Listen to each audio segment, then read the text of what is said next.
According to Fashion School Daily, Vogue is the top-selling fashion magazine in the world, with an average sales of 300,400 copies, sold annually in the United States alone.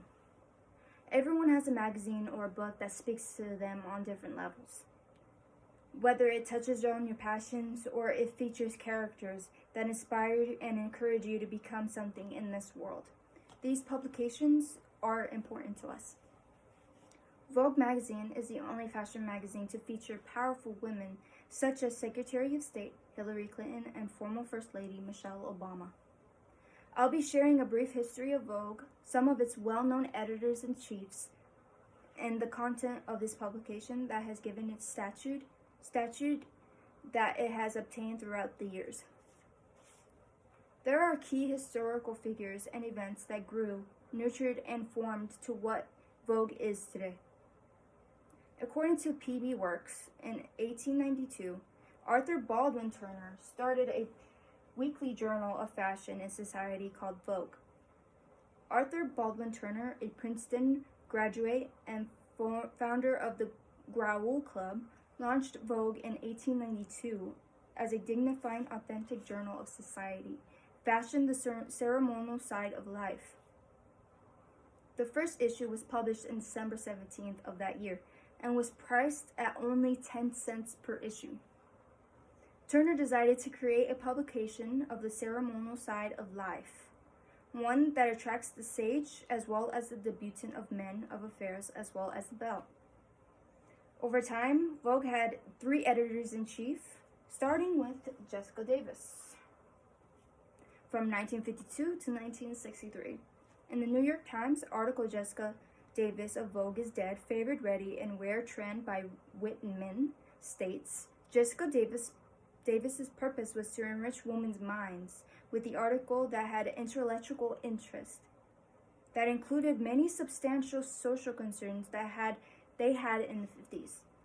Here was a huge developmental for the magazine. The effects of the Great Depression, emergence of photography, and sexual revolution birthed a new Vogue. The second editor-in-chief, Diana Vreeland, according to Toronto Star in 2011, was the editor-in-chief from 1963 to 1971 and was brought in the sexual revolution and wanted to focus on contemporary fashion and openly discussing sexuality. The third editor-in-chief is Grace Mirabella. Grace Mirabella from 1971 to 1988.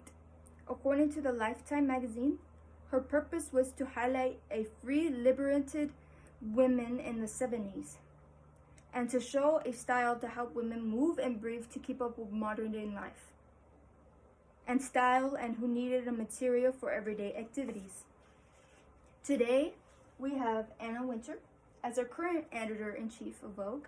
According to biography.com, an article on Anna Wintour states, she is the daughter of Charles Wintour, who was an editor of the London Evening Standard newspaper and is widely known for her iconic haircut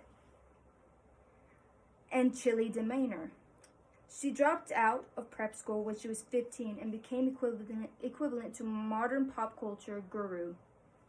She used this influence to gain jobs such as Harper's and Queens, Harper's Bazaar, Viva, and Penthouse. She became editor-in-chief in 1988 and performed a crucial role of fashion industry by showing people that they are not alone.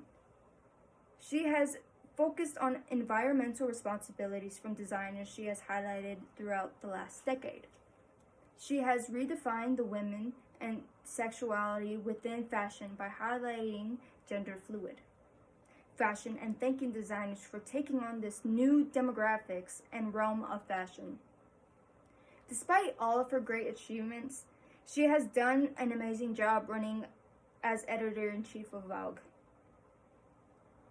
Known that you've seen the historical aspects of the most influential fashion magazine in the world, you've also seen and learned about the editors-in-chief of Vogue, including Anna Wintour, who is responsible for Vogue's contemporary and artistic edge. Think about your favorite magazine and imagine who and what made it rise to the top. Anna Wintour once said, "I want Vogue to be Percy sharp and sexy. I'm not interested in the super rich or the infinite leisure. I want our readers to be energetic executive women with their own money and wide range of interests. There is a new kind of woman out there. She's interested in business and money. I believe Anna Wintour has achieved just that." Thank you. And is there any questions? Anybody? Why did you choose Vogue as your organization? Well, I chose Vogue because it's always been an interest of mine and it's been such an important influence in my life.